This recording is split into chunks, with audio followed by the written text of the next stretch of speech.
as a trained journalist whose certificate has been in the books for over a decade now, I was trained to be politically neutral, non-partisan when it comes to political issues, unbiased, yes, just to be at the middle. Moreover, one of the video clips I will be sharing here contain an important advice by a U.S. immigration lawyer.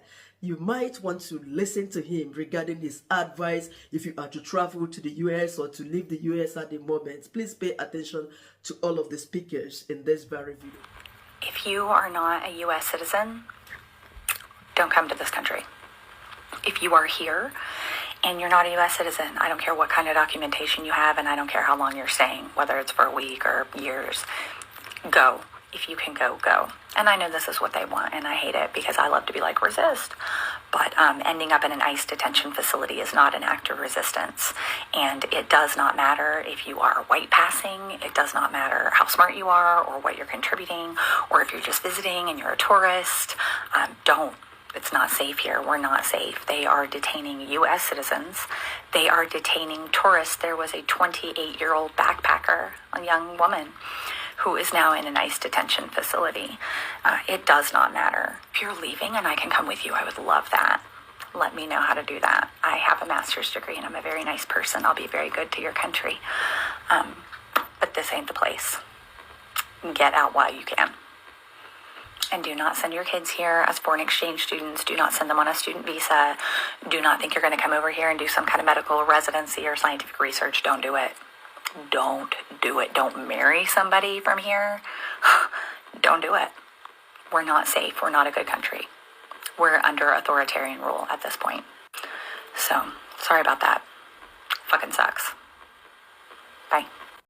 Since President Trump took office, there have been incidents of tourists being held by ICE for weeks. Now, European countries making it clear, even if you do have a visa, you are not guaranteed entry to the U.S. Britain, Germany, Finland, and Denmark among the countries who have updated their travel advisories. The United Kingdom warning its citizens you may be liable to arrest or detention if you break the rules. Germany's Federal Foreign Office making its own updates to the travel advisories, saying travelers that even have a valid authorization permit or U.S. visa doesn't guarantee the right to enter the country, and if refused, there is no legal action to take against the decision. And Denmark telling its transgender citizens to contact the U.S. Embassy before traveling to the United States, the U.S. only recognizing two genders, male or female. A travel expert I spoke with says she's concerned about these travel warnings. There are hundreds of thousands of Americans who work in the travel industry, so this could be very bad for the economy in general. A woman in Washington who migrated to the U.S. more than 50 years ago has been detained in Tacoma for over a month. Her family says she was stopped by Custom and Border Protection when returning from a trip to the Philippines. They say Lulyn Dixon, who is 64 years old, is a lawful permanent resident of the United States. An immigration attorney telling the family there's a potential reason for her detainment, an embezzlement conviction in 2021. It's been so long that it happened, and that was a mistake. She's been here over 50 plus years. Like, you think that being a permanent resident is protected. Now back to the travel warnings to the U.S. We reached out to the Department of Homeland Security asking what changes have been made to immigration policy, but we've yet to hear back. Steve, Natasha? Have there ever been travel warnings against the U.S. before, or is this a first? No, this is not a first, actually. There's been warnings about gun violence, but nothing of this magnitude. Remember, the Custom and Border agents do have the ability to deny you entry and not tell you why. Immigration is checking your phones and laptops and tablets at the border, at the airports when you come in from an international flight. Sometimes they just take your phone and start looking through it. Sometimes they put some external equipment with some fancy cords and download stuff off your phone.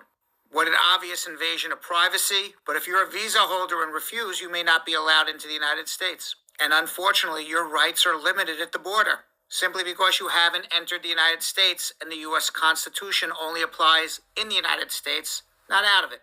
But here are a couple things you can do to protect yourself. Travel with a dedicated travel device, not your real phone. Back up important files before you go and take it off your phone. Make a really long password that nobody will ever guess, or two-factor authentication, because you're not required to share your password. But if you refuse to share your password, they could take your phone away from you and still not allow you into the country. U.S. citizens only have to give their identity and travel details, but their phones can be taken away too, and certainly going to be delayed at the airport. Green card holders are somewhere in the middle. They'll have more scrutiny.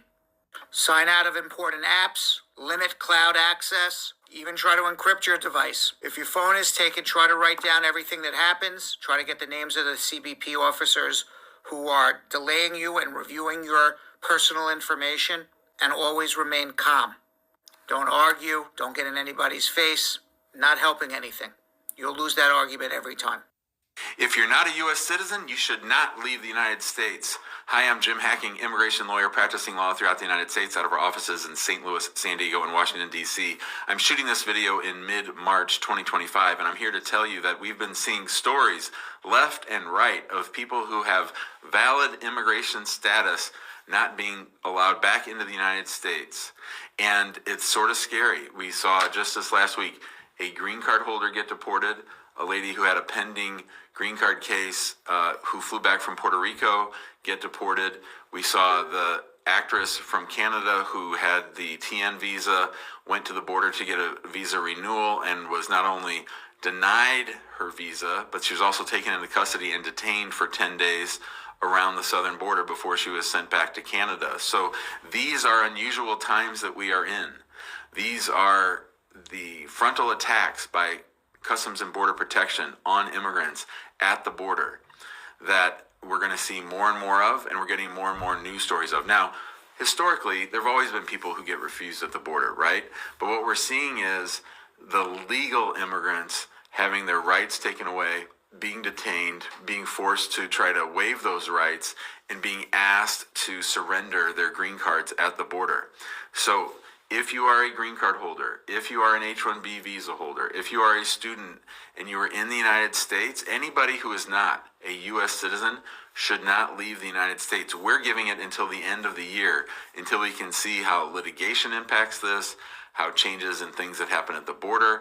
We're going to keep track of what's going on a sort of a case-by-case basis. But at the end of the day, no one can guarantee that you will be allowed back into the United States if you are a green card holder or if you are a visa holder. There's no right, as Marco Rubio famously said last week, to a visa in the United States, and there's certainly no right to enter the United States. And nowhere does the president have more authority, that the executive branch has the power in regulating who comes into the United States. That is their supreme power. That's one of the strongest things he has. That's the basis of the prior Muslim bans, the travel ban that's coming. The president and the executive branch have a ton of discretion as to who they let into the United States and what they make you do to get into the United States. So what this means is, as always, let's say there's a small chance of you not being allowed back into the United States. What we're telling people is, if you're not a U.S. citizen, if you can't afford to be stuck outside the United States for 6, 9, or 12 months or longer, then you should not leave the United States. There's an invisible wall coming up around the United States, and you may view it as a jail if you're stuck here in the United States. But people call me all the time, Jim, can I go for visa stamping? Jim, I have advanced parole. Jim, I have a refugee travel document. Jim, I have a reentry permit. Is it okay for me to leave the United States? What I am telling people as an immigration lawyer who's been practicing law for 25 years and immigration since 2008, that unless you can afford to get stuck outside of here, you should not leave the United States unless you're a U.S. citizen. You make your own decision. I'm not telling you how to live your life. I'm not telling you what to do. I'm just telling you that no one can guarantee that you're going to be allowed back into the United States if you leave, unless you're a U.S. citizen. And I believe even U.S. citizens are going to start getting more scrutiny. If I travel overseas, I'm not bringing my phone with me. There's all kinds of things that are going on at the border right now. You really need to be careful. You really need to be worried. And I'm not trying to scare people. Really, I'm not. I'm trying to educate people so that you make a good decision and hopefully decide not to leave the United States until you get your citizenship. I know it's mind-boggling, but that's all I can really say. If you have a case that you want to file with USCIS,